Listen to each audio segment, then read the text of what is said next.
assistant professor in DAV Girls College. My today's topic is principle of arts. Now the question is what the principle of arts are. The principle of arts deal with ways for arrangement of elements of arts to create an aesthetic look. तो जो principle of में अपनी मुख्य भूमिका निभाते हैं। अब आप देखेंगे कि यहाँ पे 5 प्रकार के जो प्रिंसिपल ऑफ आर्ट्स हैं। हारमोनी है, आप इसको अनुरूपता बोल सकते हैं। बैलेंस है, संतुलन, रिदम, लय, प्रोपोर्शन, संतुलन और एम्फेसिस है, या फिर आप इसे दबाव कह सकते हैं।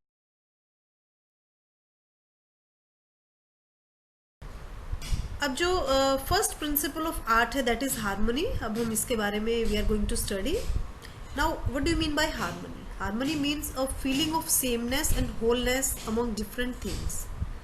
While arranging furniture or creating a design, there should be belongingness of one thing with one another and with the whole arrangement. तो जब भी हम किसी भी जगह पे कोई भी परिसज्जा करते हैं, चाहे वो ड्रेस डिज़ाइनिंग को लेके है, चाहे वो इंटीरियर डेकोरेशन को लेके है, तो जितने भी एलिमेंट्स ऑफ आर्ट हैं, चाहे रंग है, आकार है, वयन या टेक्सचर है या पैटर्न है, वो सब न सिर्फ एक दूसरे से बल्कि पूरी व्यवस्था के भी अनुरूप होने चाहिए। अब जैसे कि विभिन्न वस्तुएं हैं, डेकोरेटिव पीसेस हैं या जो फर्नीचर है, इनका जो रंग है, इनका जो डिज़ाइन है, ये जो भी व्यक्ति जिसके लिए भी व्यवस्था की जा रही है उसके अनुरूप होना चाहिए, उसके विचारों के अनुरूप हो, और इसके अलावा जैसे मौसम के अनुरूप हो या फिर जिस भी जगह पे व्यवस्था की जा रही है उसके अनुरूप भी इसका होना अनिवार्य है। जैसे कि आप साइज़ का एग्जांपल ले सकते हैं।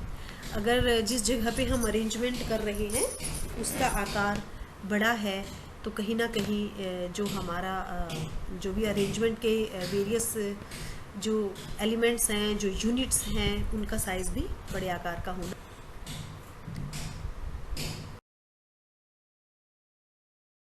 आप देखेंगे कि जो साइज है, कलर है, टेक्सचर है, थॉट्स हैं, या फिर जो लाइंस हैं, या फिर आप डिज़ाइन भी इसमें इंक्लूड कर सकते हैं, वो एक हारमोनियस रिलेशनशिप में होने चाहिए। साइज़ को लेके वही जैसे हमने कहा था कि जो कोई भी यूनिट है, that may be a piece of furniture, that may be a decorative articles, so various parts of this unit, they should be in harmonious relationship with each other and with the room as a whole. And now here we will discuss about color. So the harmonious effect of color that depends on first of all light availability. अगर किसी room में light availability पर्याप्त है तो वहाँ पे dark colours भी use किए जा सकते हैं, because they are advancing in colour and they impart an impact of, or we can say they create an optical illusion of reduced size. दूसरी तरफ साइज ऑफ द रूम भी depend करता है किसी भी रंग के निर्धारण के लिए। रंग बड़ा है, we can go for dark colours, and if the size of the room is small then we have to choose light shades. Light colour we can say like green है और blue and various tints also. अब उसके बाद season off the year की जब हम बात करें तो सर्दियों के लिए जैसे हम पहले भी बात कर चुके हैं, तो हमें शेड्स का या डार्क कलर्स का ज़्यादा चुनाव करना चाहिए। And for summer we have to go for tints. And now personality is one of the another factor which should have a harmonious relationship with color. For example, if a person is having extrovert personality, then he can go for warm colors, and if a person is having introvert personality, then he should choose subdued shades. इसके अलावा जो analogous और monochromatic colour scheme है, उनकी help से भी हम एक पूरी रंग व्यवस्था में एक हारमोनियस इफेक्ट ला सकते हैं। इसके अलावा जो टेक्सचर है या जो वयन है, बनावट है, उसकी भी जैसे फर्नीचर से, वॉल से, फर्निशिंग से, इनके द्वारा जो हम टेक्सचर पैदा कर सकते हैं, तो आपस में एक हारमोनियस रिलेशनशिप होना चाहिए। फॉर एग्जांपल अगर जो हमारा फर्नीचर है वो सॉफ्ट मटेरियल का है, here the example of mahogany is given. If the furniture is made up of mahogany, then we should go for silk or satin. And if the furniture is quite rough and tough in nature, as that of oak or shisham, then we have to go for tweed or khaddar or cotton, or we can also use denim in this case. Now again, thoughts are defined here. If a person is having extrovert or outspoken personality, then he can go for bold prints, or we can say warm colors. And if a person is having introvert personality, then again he or she should use cool colors. तो ये harmony का हमारा factor है. अब हम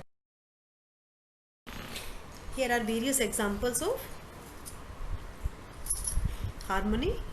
In first figure you can see black and white color, and in second one you can look here, थोड़ा सा variation है रंगों में. और जो फोर्थ वन है हमारी ड्रेस, इसमें कहीं ना कहीं रेखाओं की एक रिपीटिशन के भाव से, और जो ये कलर कॉम्बिनेशन है इसके द्वारा एक हारमोनियस इफेक्ट क्रिएट किया गया है.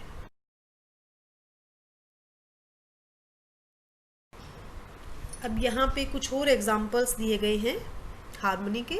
यहाँ पे आकार को लेके आप एक एग्जाम्पल देखेंगे, और सेकंड वन में again an example related to shape and colour is given here, and in the third one there is an example of colour you can see here. अब हम स्टडी करेंगे संतुलन के बारे में, संतुलन और balance. Now what do you mean by balance? Here balance means a state of equilibrium by using different elements of arts. How elements of arts are distributed to create an effect of visual equilibrium. अब जो balance है ये दो प्रकार से पैदा किया जा सकता है. अगर कोई भी व्यवस्था है, चाहे वो वही ड्रेस डिज़ाइनिंग है या फिर होम डेकोरेशन है, उसमें हम संतुलन का भाव दो प्रकार से पैदा कर सकते हैं. Formal balance, it can also be called symmetrical, and informal balance, और we can call it asymmetrical. जो फॉर्मल बैलेंस है इसमें इक्वल वेट की या इक्वल कलर की जो वस्तुएं होती हैं, जो यूनिट्स होती हैं, they are placed on each side of the centre point. किसी भी व्यवस्था में एक इमेजिनरी लाइन होती है या सेंट्रल लाइन होती है, काल्पनिक रेखा जिसे हम कह सकते हैं. तो जब इससे समान दूरी पर समान वजन की वस्तुएं रखी जाती हैं तो औपचारिक संतुलन का भाव पैदा होता है. अब जब आप औपचारिक संतुलन का अतिरेकता में प्रयोग करते हैं तो कहीं ना कहीं एक शांति व ठहराव के भाव के साथ साथ ना एक रास्ता का भाव, और we can say monotonous effect that also produce here. So we can opt for informal balance also. Informal balance में जो बड़े साइज़ की या हैवी वेट की जो वस्तुएं होती हैं या जो डार्क कलर्स होते हैं, they are place near to the centre point, we can say imaginary line. अब जो अनौपचारिक संतुलन है इसमें विविधता और रचनात्मकता का भाव ये लिए हुए होती है, और वस्तुओं की जो ग्रुपिंग की जाती है उसमें यहाँ पे आपने देखा होगा कि एक फिजिकल बैलेंस नहीं होता, यहाँ पर भी क्रिएट अ विजुअल बैलेंस.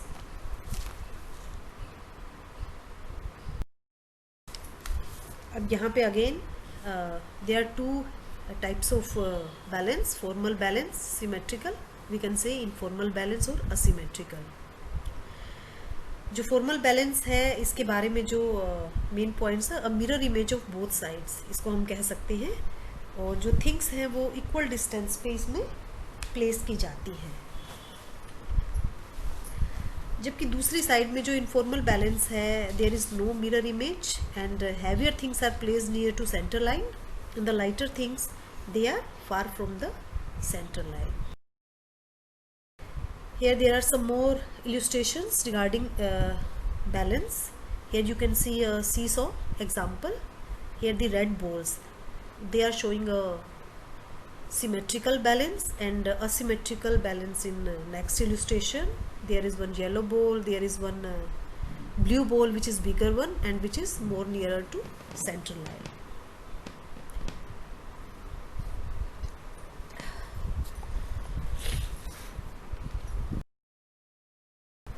अब यहाँ पे आप देखेंगे कि जो एक गृह व्यवस्था है, एक इंटीरियर डेकोरेशन का यहाँ पे एक एग्जांपल है। तो ये एक फॉर्मल बैलेंस हमें यहाँ पे एक मैसेज इम्पार्ट कर रहा है। On both sides of the central line there are 2 lamp shades and also the furniture in equal number. Now rhythm. Rhythm से हमारा जो मतलब होता है एक कांस्टेंट मूवमेंट या एक एक्शन से होता है, that creates a visual interest and in case of rhythm our eyes they moves over a visual path. एक विजुअल पाथ पे जो हमारी आंखें हैं they travel and they create an effect of visual interest. अब यहाँ पे आप देखेंगे कि जो रिदम है इसके 2 प्रकार है, regular rhythm, irregular rhythm. Regular rhythm when the patterns are repeated after a regular interval, as we can see in case of patchwork or in a sari and border or pallu. For example, the temple designs, the carry designs, they repeat after some interval.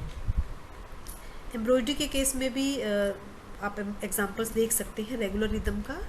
And second time of rhythm is irregular one, the pattern is repeated after irregular intervals. Irregular rhythm का भाव पैदा करने के लिए जो pattern है, motive है, हम उनकी ग्रुपिंग भी कर सकते हैं। तो यहाँ लय से हमारा अभिप्राय उस निरंतर गति से है जो हमारी आंखों को एक सरल रास्ता प्रदान करती है। अब ये तत्वों की क्रमबद्धता या उनके जो सिस्टमेटिक प्लेसमेंट से होती है, वस्तुओं की पुनरावृत्ति करके या ग्रेडेशन से उनके आकार को घटा के बढ़ा के भी लय का भाव पैदा किया जा सकता है। हियर आर सम एग्जांपल्स, जैसे स्कर्ट या फ्रॉक में जो प्लीट्स डाली जाती हैं या फिर वही जो फिर से हमने रिपीट किया है हिंदी में, साड़ी के या पल्लू के जो डिज़ाइंस हैं उनकी आवृत्ति होती है। अब लय के 2 प्रकार, वही नियमित लय जो कि एक नियमित अंतराल के बाद जब डिज़ाइन की पुनरावृत्ति होती है, और अनियमित लय जिसमें एक अनियमित अंतराल के बाद ही पुनरावृत्ति होती है। अब कहीं ना कहीं आप ये पाएंगे कि जो अनियमित लय है इसके अधिक यूज से एक रस्ता या मोनोटोनस इफेक्ट भी कई बार पैदा हो जाता है। अब यहाँ आप देख रहे हैं, ये कुछ एग्जाम्पल्स हैं। यहाँ कुछ और एग्जाम्पल्स आप देखेंगे रिदम कैसे क्रिएट की गई है। ये जो इलिस्ट्रेशन यहाँ पे दी गई है, आप ड्रेस की देखेंगे तो जो स्कर्ट है उसमें कहीं ना कहीं एक ग्रेडेशन का भाव पैदा किया गया है कंस्ट्रक्शन लाइंस में। ये प्रोग्रेशन आप इसको कह सकते हैं। और जब आप नीचे दीवार पे देखेंगे तो जो फोटो है उसको एक सिस्टमेटिक तरीके से आप कह सकते हो एक साइड से कि बढ़ाया गया है, दूसरी साइड से आप कह सकते हो कि इसको घटाया गया है। तो रिदम के द्वारा यहाँ पे एक इंटरेस्ट क्रिएट किया गया है और आप देखोगे कि एक हमारी आंखें उसके ऊपर एक ट्रैवल करती हैं, शुरू से लेके और अंत तक एक नियमित पाथ के ऊपर ये निरंतर गति करती हैं। रिपीटिशन के द्वारा भी, जैसे हमने आपको बताया था कि जो रिदम है उसका भाव पैदा किया जा सकता है, या जो सिंगल यूनिट है या फिर जो ग्रुप ऑफ डिज़ाइंस है उनको रिपीट करके। आप देख रहे हैं इस इलस्ट्रेशन में ऊपर आप देखेंगे कि जो ड्रेस का जो अपर पोर्शन है उसमें वाइट डॉट्स को रिपीट किया गया है और जो स्कर्ट का जो लोअर पार्ट आप कह सकते हो उसमें रेड डॉट्स को रिपीट किया गया है। अब रेडिएशन के द्वारा भी रिदम का भाव पैदा किया जा सकता है। अब आप सोचेंगे रेडिएशन क्या होता है? When a line or a design or a color emerge from a same point and it moves in different direction, then this is called radiation. Here also it's written movement in different directions. तो यहाँ पे आप देखेंगे the black and white जो lines है they are coming out from the same origin. नीचे भी आप देखेंगे पिक्चर में रिदम की जो ये इस इलिस्ट्रेशन में एग्जांपल इसका दिया गया. अब यहाँ पे हम स्टडी करेंगे प्रोपोर्शन के बारे में. प्रोपोर्शन और अनुपात. जो प्रोपोर्शन है it is also called law of relationship. For example जो आप रंग की योजना करते हैं या जो भी आप आकार लेते हैं या जो भी आप स्पेस है वो आपका जो भी आप फर्नीचर लेंगे उसके साथ ये सब चीज़ें आपस में प्रोपोर्शनेट है या नहीं. यहाँ पे फिर से हम जिक्र करेंगे कि अगर आप एक रूम के अंदर आप कोई व्यवस्था कर रहे हैं तो जो अगर बड़े साइज़ का रूम है तो जो फर्नीचर है वो उसके प्रोपोर्शनेट होना चाहिए. इट शुड बी ऑल्सो है bigger size. And if the size of the room is small then we have to go for smaller furniture. It should be proportionate to the size of the room. Proportion of size की जब हम बात करें तो कहीं ना कहीं हम स्केल भी यूज़ कर सकते हैं to calculate absolute value. Here one more example is given. In case of flower arrangement, if we carry a flower arrangement at a stabilizer or in a tray, then we can go for a miniature because both of them they have a smaller size. But if we have to do a flower arrangement at dining table, then we have to choose a bigger flower arrangement because the size of table is also bigger one. Here a proportion of space is also given. More than 60% of the area that should not be covered, and below 60% also we should not leave it empty. तो कहीं ना कहीं जो 60% है हमें इतना area cover करना चाहिए. थोड़ा बहुत आप जो ये मात्रा है प्रोपोर्शन है यू कैन वेरी, पर बहुत ज़्यादा नहीं. अगर आप बहुत ज़्यादा फर्नीचर एक जगह पे एक स्पेस में भर देंगे एंड अगर इस पे जो उसका साइज़ प्रोपोर्शनेट नहीं है या उसका नंबर प्रोपोर्शनेट नहीं है then it will give a over crowded look. और अगर आप बहुत कम मात्रा में किसी स्पेस में फर्नीचर रखते हैं तो भी आपको कहीं ना कहीं एक अपूर्णता की या अधूरेपन की या इनकम्प्लीटनेस की फीलिंग होगी. अब प्रोपोर्शन ऑफ कलर आप देख रहे हैं यहाँ पे, तो कहीं ना कहीं एक जो गोल्डन रेशियो है वो यहाँ पे डिफाइन किया गया है. अगर आप ज़्यादा रंगों का यूज़ करेंगे तो गोल्डन रेशियो के हिसाब से जो फर्स्ट कलर जो आप मेन कलर लेंगे, जैसे आपको मैक्सिमम एरिया में आपको सबड्यूड कलर कहीं पे करना है 60% you have to take and 30% of second colour. और जो आपका ब्राइट कलर है या इंटेंस है वो आपको कम प्रोपोर्शन में यूज़ करना चाहिए. उसका आप 10% आप ले सकते हैं थर्ड कलर का. तो a pleasing colour balance can be created by using proper proportion of colour.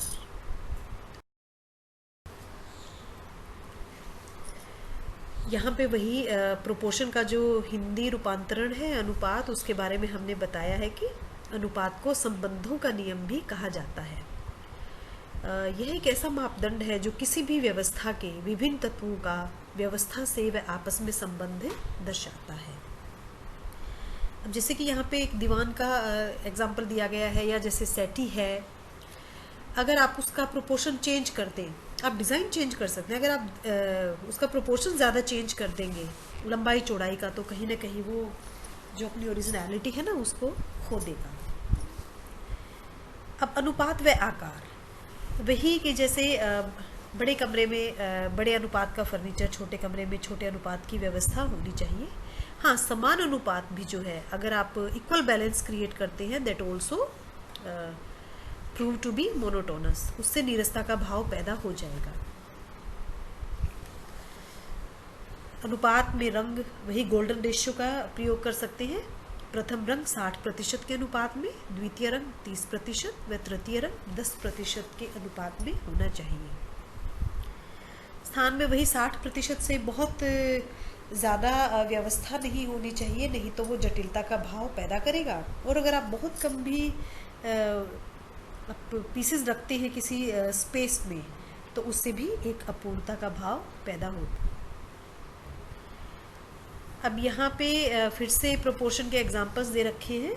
In above example there is equal distribution, and you can look here, it impart monotonous effect, and in second one there is unequal balance.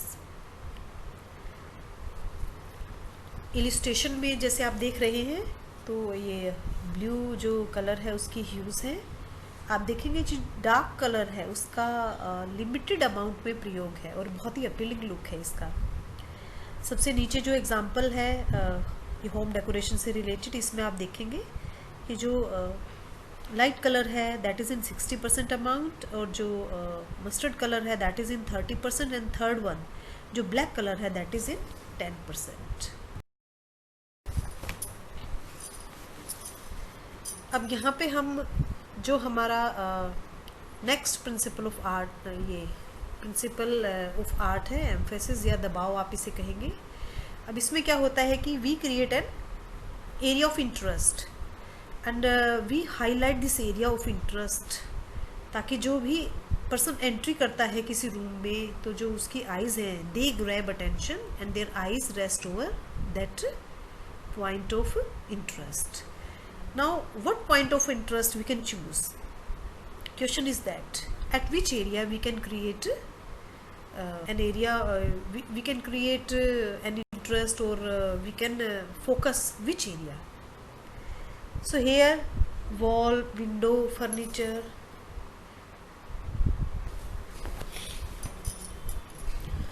अब यहाँ पे आप फिर से देखेंगे ये जो grey colour है ये हमारा मेन कलर है, लेकिन ये सुंदर किस लिए लगा? क्योंकि इसके साथ पिंक कलर का कॉम्बिनेशन है, कंट्रास्ट का. In second illustration the green colour is dominating but the picture is appealing due to the contrast which is of orange colour and which is in limited amount. And third illustration also here black dress is there and black is combined with orange one which is in limited amount and which is complementary. In next dress you can go for this yellow gown. Here also you look that embroidered area that create an area of interest. And in next illustration which is related to home decoration, here you can see the focal point is created with the help of light. अब देखेंगे कि light के द्वारा भी हम जो दबाव का केंद्र है हम ये उत्पन्न कर सकते हैं. आजकल लाइट्स के बहुत सारे जो वेरिएशंस हैं आपको मार्केट में मिलेंगे. अलग अलग टाइप की आपको लाइट्स मिलेंगी, अलग अलग टाइप का आप जो दबाव का केंद्र है वो लाइट की मदद से पैदा कर सकते हैं. फॉर एग्जांपल अगर कहीं पर तेज लाइट है तो उसमें आप अलग अलग डिफरेंट टाइप्स ऑफ कलर्स डाल सकते हैं, या किसी कॉर्नर में या किसी रूम में आप एक डिम लाइट का इफेक्ट भी क्रिएट कर सकते हैं. अब नेक्स्ट ड्रेस में आप देखेंगे कि जो दबाव का केंद्र है वो एम्ब्रॉयडरी के द्वारा पैदा किया गया है. अगेन जो हमारी आइज़ हैं वो इसके ऊपर निरंतर ट्रैवल करेंगी. जैसा कि हमने लास्ट स्लाइड में देखा कि जो दबाव है ये या तो हमारा रंग के द्वारा पैदा किया जा सकता है, या हमारा किसी डेकोरेटिव एलिमेंट के द्वारा भी पैदा किया जा सकता है, या फिर हमारा लाइट के द्वारा भी पैदा किया जा सकता है. तो यहाँ पे ये अलग अलग इलस्ट्रेशंस हैं. Go for next.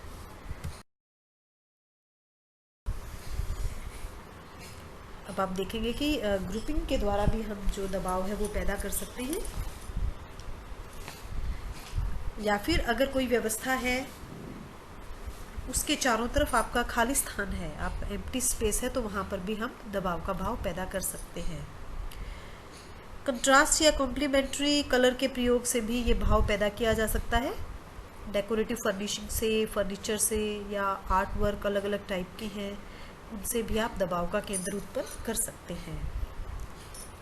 यहाँ फर्निशिंग से हमारा अभिप्राय है, मान लिया हम किसी सबड्यूड शेड में पूरे घर की हम रंग योजना करते हैं टिंट्स का या शेड्स का प्रयोग करके, और अगर आप उसके विरोधी रंग का थोड़ी सी मात्रा में भी फर्निशिंग में प्रयोग करेंगे, यानी कि बेडशीट्स हैं, कवर्स हैं, या फिर आपकी जो आपके जो कर्टेन्स हैं, आपके कुशन कवर्स हैं, आपके सोफ़ा कवर्स हैं, उनमें आप यूज़ करेंगे तो कहीं ना कहीं एक बहुत ही अपीलिंग आप जो एक दबाव का केंद्र है आप उत्पन्न कर सकते हैं। दबाव का केंद्र उत्पन्न करते समय जो प्रवेश द्वार है उससे जो अपोजिट वॉल होती है उसके ऊपर भी आप शोकेस के माध्यम से या कोई वॉल पीस के माध्यम से या फिर कोई और डेकोरेटिव पीस लगा के या फिर फोटोग्राफ्स की ग्रुपिंग करके या फिर कोई आपने डेकोरेटिव मिरर आपने अगर यूज़ किया है और उसके चारों तरफ एक खाली स्पेस छोड़ के आप इस तरीके से भी दबाव का केंद्र उत्पन्न कर सकते हैं।